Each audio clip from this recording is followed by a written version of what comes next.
raadiyoo Sagalee Walabummaa Oromiyaati. Raadiyoon Sagalee Walabummaa Oromiyaa akeeka qabsoo kan saba Oromoo bilisaaf biyya Oromoo walab sirna dimokiraasii faqaan bulu deebisanii gadi dhaabuu godhamu deeggara. Akeeka qabsoo kana babal'isuufis hojjeta. Birmadummaan Oromoo dafqa dhiigaaf lafee ilmaan Oromoon dhugooma jedhee amana. Dhaggeeffattoota isaas wareegama qaalii kanaaf kakaasuuf carraaqa. Kun raadiyoo Sagalee Walabummaa Oromiyaati.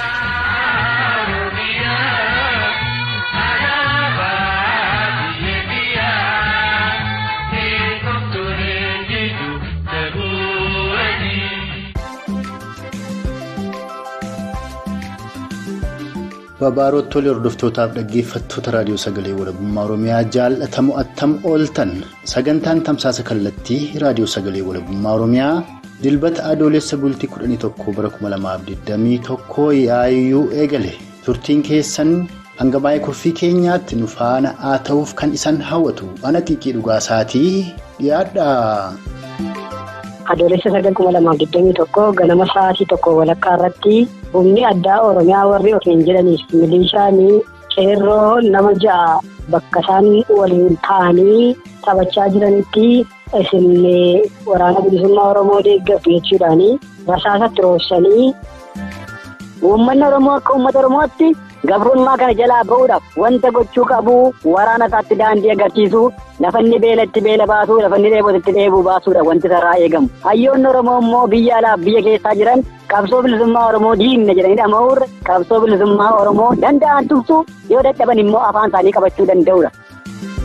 Sagaleen ammaan kan wal duraa duuba san dhageessifne kun ajjechaa suukanneessaa kaleessa malee dheengadda jechuun Adoolessa bultii 9 bara 2021 lixa Oromiyaa godina Wallagga lixaa Ona Ganjii keessatti dargaggoota Oromoo 6 irratti hidhattoota mootummaa kunuunfataa Impaayera Itiyoophiyaan raawwate qoratuuf gamasitti bilbilee odeessa guutuu arganne keessaa dubbii bicuu seensaaf fudhannee san dhageessifnee fi dhimma adeemsaaf galma qabsoo bilisummaa Oromoo irratti marii miseensa qeerroo bilisummaa Oromoo tokko waliin tolfanne keessaa ijoo dubbii seensaaf fudhannee san dhageessifneedha.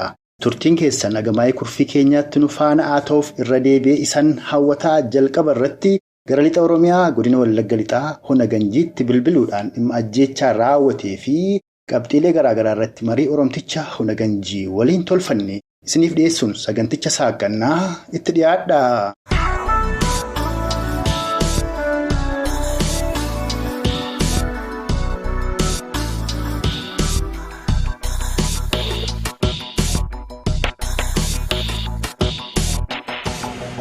Kaleessa malee dheengaddaa Ona Ganjii keessatti dargaggoota Oromoo ola deemoo 6 badii malee Oromummaa maal yakkanii rasaasaan reebanii fixan jedhu eenyu kan ijoollee kana fixee eenyus jedhamu bakki isaan itti ajjeesan eessaa meesa kana uummata Oromoof ibsaa. Godina Lixa Wallaggaa Ona Ganjii Ganda Ganjii Deembii bakka addaa Janjamoo jedhamutti Adoolessa 2021 ganama sa'aatii 1 walakkaa irratti humni addaa Oromiyaa warri ofiin jedhaniif milishaanii qeerroo nama 6 bakka isaan waliin ta'anii taphachaa jiranitti isin waraana bilisummaa Oromoo deeggartu jechuudhaan rasaasatti roobsanii ijoollee nama 6 kana keessaa inni jalqabaa Gammachuu Habtee mucaa jedhamudha. Lammaffaan Abbush Abarraa jedhama. Sadaffaan Barrihuun Balaay.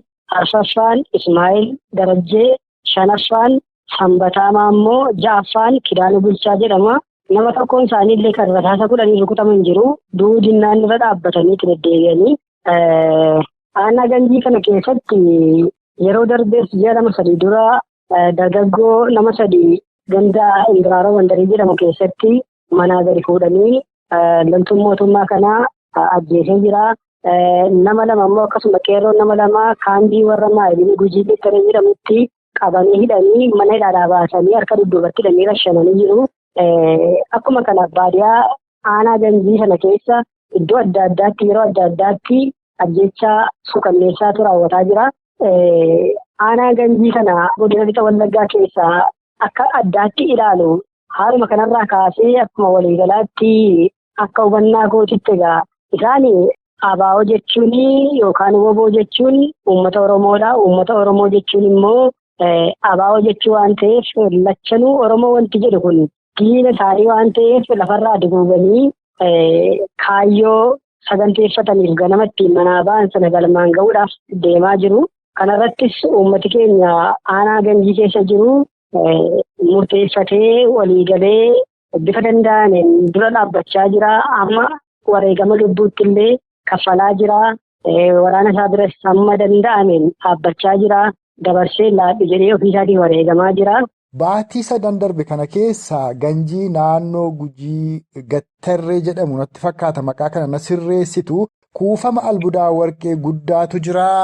Isa kanammoo baafatuudhaaf yookaan ammoo oomishanii dantaa mataa isaaniif oolfatuuf hawaasa Oromoo naannoo sana buqqisuuf dabalataan naannoo sana kan isaan kennanii warra albuuda baasanii garee dhaabbata abashootaa tokkoof kennanii isaanis magaalaa Gimbii keessa waajjira banatanii akka turanii qaamni mootummaa koloneel Abiy garaagaraallee gara Ganjii gara Gimbii dhufee akka turetu himama. Rakkoo guddaan amma Oromummaan yakkuu sabboontonni Ganjii keessa jiraatu kana qofa osoo hin ta'in albuuduma sanayyuu saamuudhaaf hawaasa Oromoo fixuutti xiyyeeffatanii waan jedhaatu jira. Mee waan albuudaa sanaarraan nu himaa dabalataan inumaayyuu buqqa'aa ka'aayyuu jedhanii turanii jedhama baatii lamaan kana bal'ina isaan ibsaame kana. Inni albuuda sana wajjin wal qabatu albuudi sun diyaamendiidhaaf warqee fi albuudota gatii jabeeyyii akka addunyaatti beekamaadha. Naannoo sanatti kan argame baruma jalqabanii kaasanii yeroo adda addaa uummata buqqisuudhaaf utuu beenyaa tokkoon kaffaliin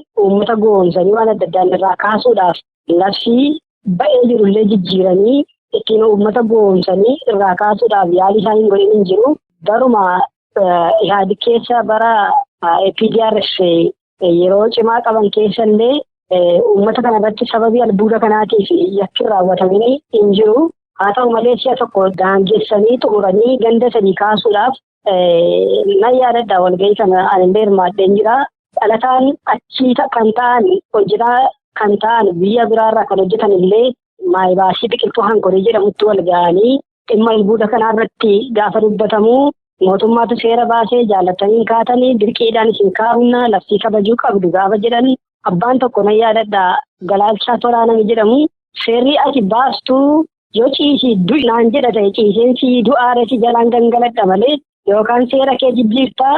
An haala abbaan koonatti dabarsee gurguradhee irraa hin ka'u ala koottan dabarsa malee maallaqa keessan isillee hin barbaadu jedhee sanarraa kaasanii yeroo adda addaa yeroo isaanii uummata buqqisuuf yaalii godhan uummatii irratti waliigaluudhaan sababii adda addaa uumuudhaan karaatti cufuudhaan tuubboo isaanii bishaan ittiin gashatan illee ciruudhaan halkan naqanii weeraruudhaanii akka wantichi galman geenye godhanii har'aa yoo xinnaate waggaa 20 lakkoofsiseera jarkuun qubachuun fayyaatti dhaabbiitti. Dhaabbata adda addaatti gurguranii amma kaampaanii arfaffaadha kan bitatee jiru. Kana keessa harka guddaa duraan kan qabaa turan warra TPLF ture. Ammas immoo mootummaan PP'dha sheerii guddaa keessaa qaba jedhamaa jira. Eenyuma kanaa namoota eeriyaa sanarra jiranii sababii adda addaa uumanii utuu beenyaan kaffalii fi achirraa kaasuudhaafi gaafa isaanii uummata goomsanii mariisuutti ka'anii uummatii lakkii irraa nu fixaati itti darbaarraa kan hafee. Nuti qabeenyaa keenya gadhiisnee hin buqqaanu hin kaanu jedhee didee sababii nuti amma naannoo sanatti ajjeechaan kun raawwatuu fi nama keessa jira jedhamee yaadamu ajjeesanii fixanii isa kaan sodaachanii irraa buqqisanii albuuda sana saamuudhaaf kaayyoon isaanii inni guddaan. Egaa akkuma lixa Oromiyaa godina Wallagga lixaa keessatti hawaasni Oromoo Ona Ganjii fi onoota kan biraa keessa jiru albuuda isaas mormatee eenyummaa isaa Oromummaa isaas mormatee dhumaa jiru. Oromoonni kibba Oromiyaa godina Gujii ba'aadhaa naannoo. Shaakkisota akka Laga Dambii akkasuma naannoo Malkaa Okkoteessi bifuma wal fakkaatuun dhumaa turanii arras dhumaadha jiru. Kanaafi kana hundatti furmaata godhuuf maaltu malaa jenna sochiin waraana bilisummaa Oromoo naannoo sanatti attame hawaasni Oromoof wooboon attamitti quba wal qabdu har'a. Uummati naannoo sana jiru uummata dammaqaadhaa fi uummata maalummaa isaa beeku fira isaaf diina isaa adda baafatee kan bareedha.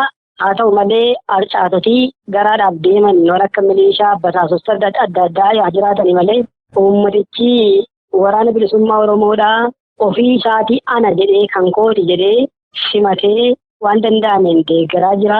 Yeroo isaan illee bakka isaan jiran nutti himaa eessaan darban jedhanii hordofii gochuu jalqabanii ofii isaaniitii itti darbanii wareegamu malee dabarsanii kennaa hin jiranii. Kanaaf uummati naannoo sana furmaata kan Oromoof kennu woboo yookaan waraana bilisummaa Oromoo qofaadha jedhee jedhamuree amanee fudhatee deeggaree bira dhaabbachaa jira. Akkuma beekamu qeerroon baay'ina qaban illee kan hidhatanii lolaa jiran woboo keessa kan jiranii ijoollee aanaa kanaati.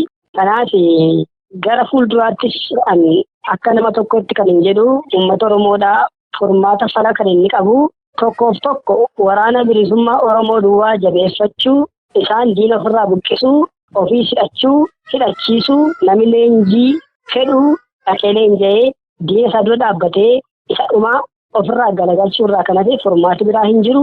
Yeroo amma carraa bareedaa waraanni bilisummaa Oromoodhaa humna qabu diina doorsisaa jiru kanatti bira dhaabbatanii awwaalcha ishee gadi fageessanii biraa yoo deebi'an irraa kan hafe carraan akkasii lamuu argamuu hin danda'u.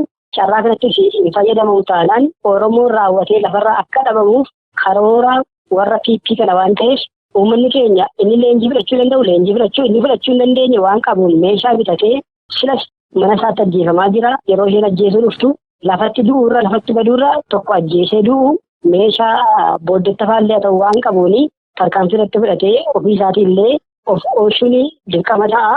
Kanaaf ani kanan jedhu waraana bilisummaa Oromoo duwwaa jabeeffachuu irraa kan hafe falli biraa tokkollee hin jiru. Oduu adda addaa aktivistoota adda addaa warra biyya alaarraa aangoodhaa fi qabsoo bilisummaa Oromoodhaa lafarra harkisaa turan illee har'allee takaaluudhaaf karaa adda addaa olola adda addaa gaggeessaa jiranii oboo hoogganna maal goona ololan karaa harka yoo jiraatiin tika mootummaa ta'anii uummata jeeqan dhaggeeffachuu didee dhiisee humna kan isaaf ta'u oboo kana bukkee dhaabbatee diina isaafirraa galagalchuun dirqama lammummaa fi of oolchuudha jedhee yaada. Ulfaadhaa qabxii bareedaa kaaftan keessumaa galmi qabsoo bilisummaa Oromoo akka gufatu kan taasise hawaasa Oromoo qeerroof qarree Oromoo kan biyya keessatti aarsaa lubbuuf qaamaa baasaa turan osoo hin taane namoota maqaa hayyootaan jaarmiyaa siyaasaan xiinxalaa fi wantoota garaagaraan biyya ambaatii dacha'anii biyyatti nammanii hawaasa Oromoo burjaajessantu. Aarsaa lubbuuf qaamaa hawaasni Oromoo kan durii yoo deemne bara 2014-15-18tti baase sana bishaanitti dabalanii aarsaa dabalataaf har'a Oromoo saaxilan haa ta'uti har'as dogoggora isaaniirraa warri hin baratinii hedduutu jira. Shira baay'ee xaxaa jiru. Mooraa qabsoo waraana bilisummaa Oromoo har'a waraana bilisummaa Oromoon hoogganamu kanallee facaasuuf waan baay'ee akka isaan hojjechaa jiranii gama garaagaraan ni dubbatama. Ammoo akeekni isaanii inni guddaan akkuma kaleessaa Impaayera Itiyoophiyaa Dimookiraatessuu waan jedhu qabatanii akka socho'anidha. Warri maqaa Impaayera Itiyoophiyaa Dimookiraatessuun deeman hayyoonni Oromoo kaleessaa warri dhugaatti Oromoof quuqaman Dr. Hayilee Fidaasaa irraa kaasanii sirna Impaayera Itiyoophiyaan nyaatamani. Barootaan 3-4 darban kana keessas immoo warri Impaayera Itiyoophiyaadhaa inni Dimookiraatessinaa jedhan eessa akka isaan jiran kanuma waliin quba qabnudha. Kanaaf isin kan isin har'a du'aa jirtanii qabeenyi keessan saamamaa jiru daa'imman isin jalatti gudeedamaa jirtu. Impaayera Itiyoophiyaa Dimookiraatessuu moo biyya Oromoo Oromiyaa walaboomsuudhaaf meeshaa kan adda baasaatii nuu ibsaa.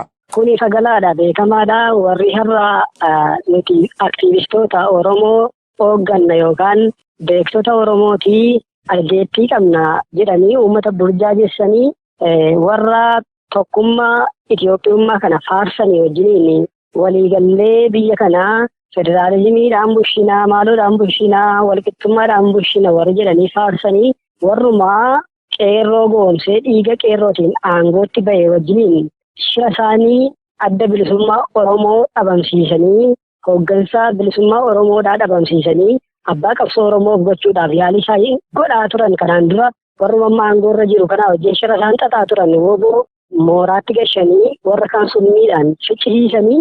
Isaanuma kanatu bifa jijjiirratee har'a immoo qaawwa kan argatanii karaa kanaan immoo dadhabsiisnee laamsessinee abbaa qabsoo kanaa taanee maqaa Itoophiyummaa kanaatiin aangootti ol baana jedhanii warra yaalanii gatii ta'eef har'a ba'an dubbachuurraa kanas immoo qabatamaatti qabsoo kana keessatti hirmaannaa isaan godhan waa takkaalee waan akka hin jirre hawaasni ni beeka. Baay'een isaanii hamma meeshaa akkasitti illee gumaachuu dandeenya waraana kana deeggaruu dandeenya jedhanii odeessu. Faranjiillee biyya akkas goone akka goona jedhanii odeessu sanarra darbeellee mootummaan amma biyya bulchaa jiru kana yeroo dhiyeenya kana ebeela tokkotti mana murtii idil addunyaatti dhiyaata piraayim ministeeriin kun jedhanii ololaa turanii baakgiraawundi isaa gaafa qorannu ammarraatti illee kunoo himati tokko galcha qaqqabe kan hin jirredha. Waan isaan achi ololan oduudhaaf akka mootummaan irratti qophaa'u malee dhuguma hawaasa kanaaf yaadanii hawaasa kana bilisa baasuudhaaf kan qabsaa'aa jiraniif Oromoo bilisoomsuu kan barbaadatu hin taane garbummaa lammaffaatti deebisuu kan barbaadanidha. Kanaaf falli dhumaa jiru waraanni bilisummaa Oromoodhaa. Adda bilisummaa Oromootu hundeessee bu'uureessee isumatu kanaan ga'ee woboo jechuun adda bilisummaa Oromoo jechuudha. Hiikaa biraan qabu. Akka isaan yaadanitti waraana bilisummaa Oromoo kanas harka keessa gashatanii akka barbaadan gochuu barbaadu. Gantoota keessa gashachuu barbaadu. Kanaan duras waanuma turedha. Kanaaf uummati keenya ammallee burjaaja'uu dhiisee miidiyaa sobaa waan adda addaa hordofuu dhiisee tokkoof tokko kan nu baasu humna duwwaadha. Humnaaf afaan qawwee duwwaadha.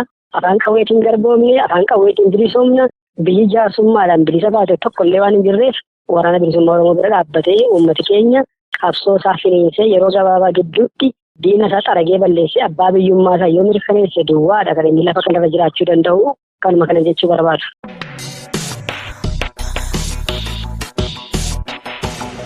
Kan amma dhageessan kun ajjeechaa suukanneessaa kaleessa malee dheengadda jechuun adoolessa bultii 9 bara 2021 lixa Oromiyaa godina Wallagga lixaa Ona Ganjii keessatti hidhattoota mootummaa shiftaa bilchiginnaan dargaggoota Oromoo ja'arratti raawwatee fi dhimma galmaaf akeeka qabsoo bilisummaa Oromoo irrattis marii bal'aa Oromticha lixa Oromiyaa Ona Ganjii waliin tolfanne isan dhageessifnedha. Kanatti immoo aansuudhaan dhimma adeemsaaf galma qabsoo bilisummaa Oromoo irratti marii miseensa qeerroo bilisummaa Oromoo tokko waliin tolfanne isiniif dhiyeessina. Sunis muuziqaa ce'umsaa kana booda eegala.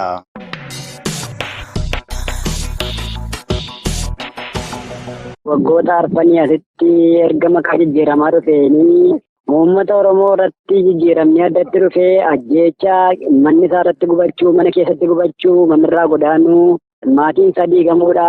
Kanadha wanti jijjiiramni waggoota afurii asitti dhufe. Egaa kana keessatti uummanni Oromoo bakka garaagaraatti du'aa jira, bakka garaagaraatti ajjeefamaa jira. Qabsoo nuti akka qeerroo bilisummaa Oromootti wareegama barbaachisu kaffallee gama waraana bilisummaa Oromoo tumsuutiin gama sochii warraaqsa gadaana uummataa kutaalee Oromiyaa keessatti dammaqsuu waraana bilisummaa Oromootii fi caayaa jabaa ta'uudhaan kallattii agarsiisuu manni ijaaruufiin waraana bilisummaa Oromoo jajjabeessuu uummata keenya dammaqsuu keessatti kutaalee garaagaraa keessatti wal ijaarree hojii keenya hojjechaa jirra.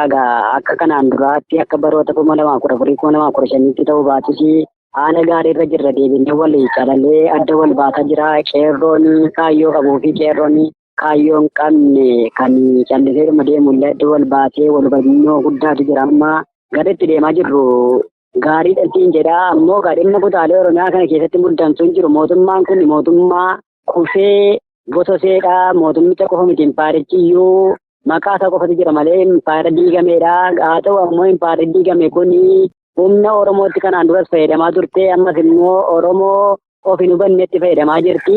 TPLF'n baatii 2-3 duraa daakuu qilleensi fuudhe goonee balleessineera jedhee muummichi ministeeraa Abiyyi kun dubbatee ture. Argitee amma ishee dhumti daakuu qilleensi fuudhe sun deebitee dhuftee Tigiraayin to'attee Tigiraarra dabartee dhuftee daangaa lolaa walqaa'ichirratti gaggeessaa jiru.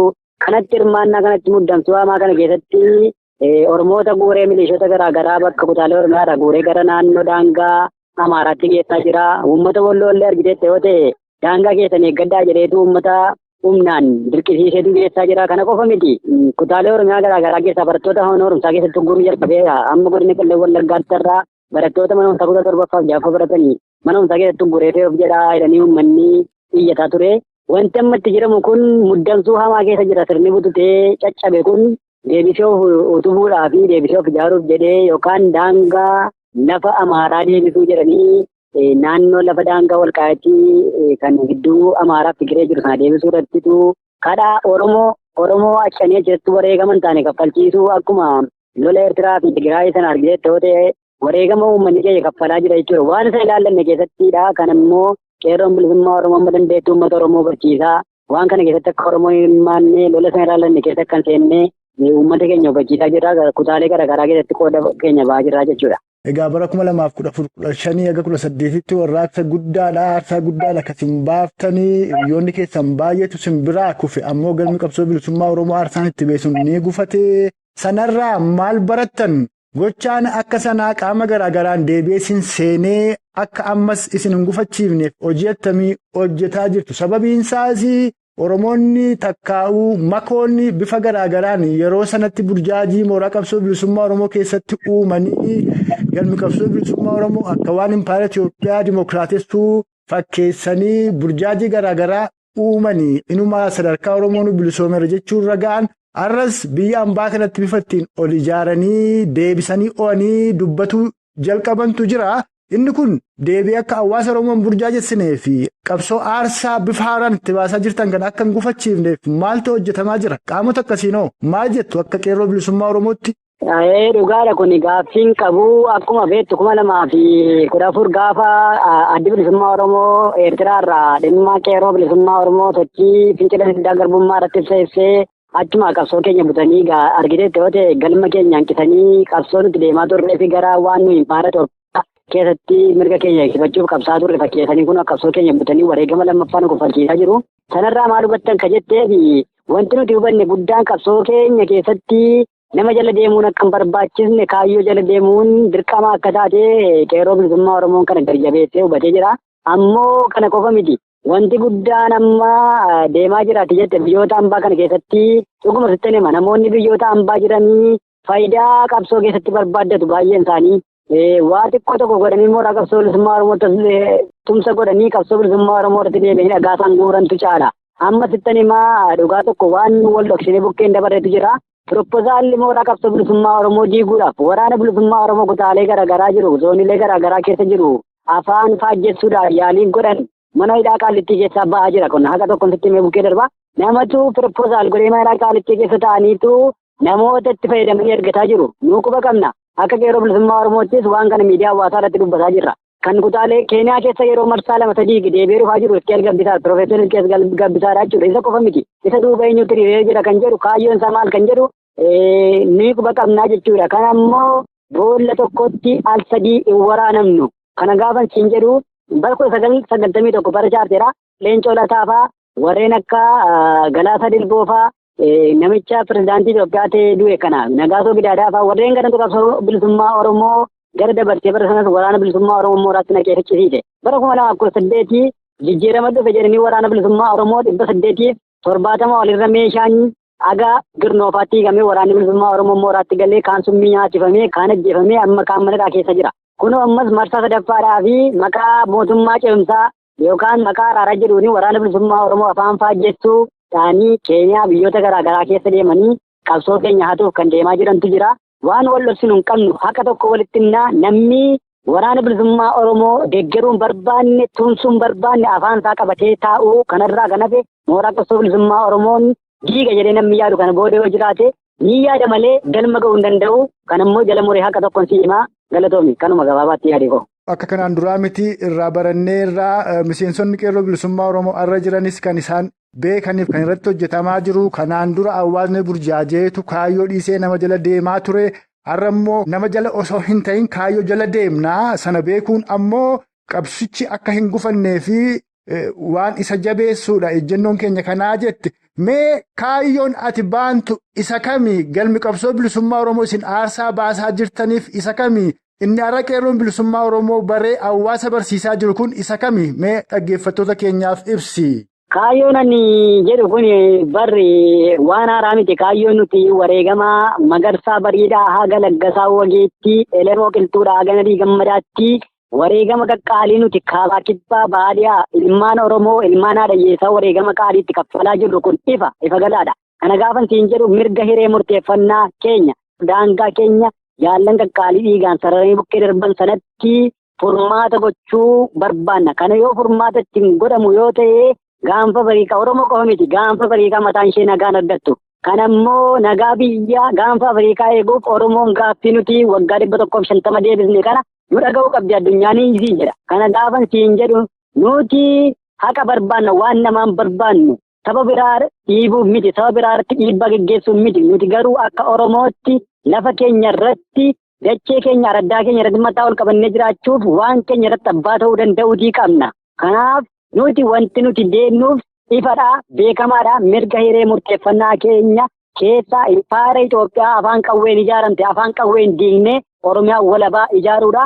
Nu wajjin jiraachuu kan barbaadu sabi bichuun sabii qabsoon bilisummaa Oromoo uummata Oromoo nuutaa jedhin hojii hiriiree qabsoo geggeessaa jiru immoo ni jirarra. Addi bilisa baasaa uummata Beenishaangul Gumuz, addi bilisa baasaa uummata Sidaamaa, saboonni xixiqqoon kan biraan warreen akka naannoo Amaaraa keessa saboonni akka Hawwiifaan saboota xixiqqoo bicuu baay'eetu impaayera kana keessatti hacuucameetu jira. Ni qofa miti.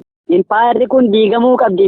Impaayera kana immoo sirna tokko, afaan tokko, amantii tokkoof deemamaa jira. Kana cabsuuf ammoo qabsoo keenya, qabsoo hidhannoo jabeessuu qabna. Araaraa, mootummaa ce'umsaadhaa, mootummaa dhaabbataadhaa wanti jedhamu hin jiru. Kanaafi nuti mirga hiree keenya murteeffachuu Oromiyaa walabaa ijaarree saba nu wajjin jiraachuu barbaadu immoo wajjin jiraanna. Warra nu wajjin jiraachuu hin barbaanne immoo ollaa gaarii taane wajjin jiraanna. Kanuma siin jedhaa galatoomi. Fayyaa ta'ii qabxii xumuraa kaaseen xumuraa innis maaligaa warra TPLF dhabamsiifne jechaa turan akka kaaftee deebi'anii irraa aananiitu Tigraay kiyaa guutuutti baasanii ollaattiyyuu darbaniitu lola geggeessaa jiru. Kan ammoo kan tolche humna TPLF kan hidhatee jiru qofa osoo hin taane hawaasni Tigreedhaa humna mootummaa Koloneel Abiyyi akka dadhabsiise innummaan afaansaan dubbateera. Kanaaf sochiif tarkaanfii waraanni bilisummaa Oromoo woban fudhataa jiru cinatti akka qeerrootti akkasumas akka hawaasa Oromoo bal'aatti maaltu godhamuu qaba humna koloneeffataa kana akka naannoo Tigraay san of keessaa baasuuf. Yaada ba'eessa tokko nuuf iddoo jiru waraanni bilisummaa Oromoo akka waraanaa bilisummaa Oromootti hojii hojjetaa jira. Waayyoonni Oromoo maal hojjechuu qabu, uummanni Oromoo maal hojjechuu qabu kan jedhu irratti waa tokko siimee darbaa. Waa'ee TPLF irratti yaada sinaa kaase tokkotu waan nama qoolsiisuuf nama gaddisiisuutu jira. Pirofeeseriin Tigiree yuunivarsiitii beekamaa addunyaa kanarraa barsiisu dhiiseetu TPLF hojii hidhatee loleetu uummata isaa kun hojii torbatti deebi'anii Maqalee qabatan. Pirofeeseriin Dooktariin Oromoo immoo biyya alaa taa'etu qabsoo bilisummaa Oromoo diigaa jechuudha. Kuna keessatti jechuudha waan si ajaa'ibu kan TPLF fi kan Oromoo walitti qabnee dhaala yoo jette dhugaan siin jedhaa waraanni bilisummaa Oromoo kan isatti duulaa jiruufis qabsaa'ee kan isaa wajjin dhiigaa jiruufis qabsaa'eetu qabsoo kana fidee asiin ga'e. Dheengadda kaleessaa waraana bilisummaa Oromootiif reeshinaa kan dhiyeessaa jiru TPLF'dha jedhanii miidiyaa irratti haasaa turantu har'a waraanni bilisummaa Oromoo maaliif godina tokkoyyuu hin to'anne jedhanii oduu odeessuu jechuudha. Kana gabaabaatti gaafan siif himu waraanni bilisummaa Oromoo waan hojjechuu qabu hojjetaa jira. Borilleen murannoof ga'umsatti deemuu qabaa. Kan ammoo xumura itti godhaa. Uummanni Oromoo akka uummata Oromootti gabrummaa kana jalaa ba'uudhaaf wanta gochuu qabu waraana isaatti daandii agarsiisuu. Lafanni beelatti beela baasuu, lafanni dheebotitti dheebuu baasuudha wanti sarraa eegamu. Hayyoonni Oromoo immoo biyya alaaf biyya keessaa jiran qabsoo bilisummaa Oromoo diinna jedhanii dhama'uurra qabsoo bilisummaa Oromoo danda'an tumsuu yoo dadhaban immoo afaan isaanii qabachuu danda'udha. Qabsoon bilisummaa Oromoo hooggansa qaba. Hooggansi isaa bosona Oromiyaa jira. Hooggansi kun quba ol qaba. Eeyyee quba ol qaba. Yaalmarroo dirbaaf goollichi dheengee quba ol qabu. Yaalsanyii nagaasaaf yaalmarroon quba ol qabu. Yaalbobbaasii fi goollichi quba ol qabu. Hoogganni waraana bilisummaa Oromoo zoonillee garaagaraa jiran. Muraasaa kaasee sagilii kaasee cibiraa kaasee aga hooggana olitti aga ajajaa olaanaa olitti quba wal qaba. Kanaafi dhamaanii dhamaraasurra jabaatanii waraana bilisummaa Oromoo jabaate kana deeggaruudha injifannoon uummata Oromoof.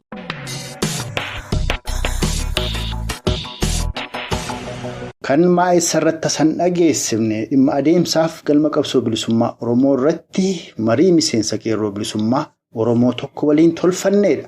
Akka waliigalaatti ammoo sagantaa keenya guyyaa har'aatiin ajjeechaa suukanneessa Adoolessa bultii 9 bara 2021 lixa Oromiyaa godina Wallagga lixaa Ona Ganjii keessatti dargaggoota Oromoo 6 irratti hidhattoota mootummaa shiftaa PPT'n raawwate qoratuuf gamasitti bilbilee waan odeeffannee fi dhimma adeemsa qabsoo bilisummaa Oromoof galma qabsoo bilisummaa Oromoo irrattis marii miseensa qeerroo bilisummaa Oromoo tokko waliin tolfanne isaniif dhiyeessaa armaan baaneerra. Isan dhaggeeffattoonni keenyas turtii qaataa ilaa ammaatti nu faana qabaattaniif horaa bulaa saniin jecha akkuma immoo Oromoonni lameen dubbifne akeekiif galmi qabsoo bilisummaa Oromoo walabummaa Oromiyaa mirkaneessuu bilisummaa Oromoo dhugoomsuuf mootummaa birmaduu Oromoof Oromiyaadhaan dhaabbatu ta'uu isaa dubbatan hawaasni Oromoo bal'aanis kanarratti xiyyeeffatee tokkummaa Oromummaatiin falmaasaa yoo finiinsee furmaanni waaraa Oromoof Oromiyaaf kan argamu ta'uu dhaammataa waan har'aaf qindeeffanne armarratti obbaafneerra. Isan dhaggeeffattoonni keenyas turtii qaataa ilaa ammaatti nu faana qabaattaniif horaa bulaa isaniin jechaa hanga sagantaa keenya yeroo itti aanu walitti deebinutti huumaan nama borii nu tolchinnaa.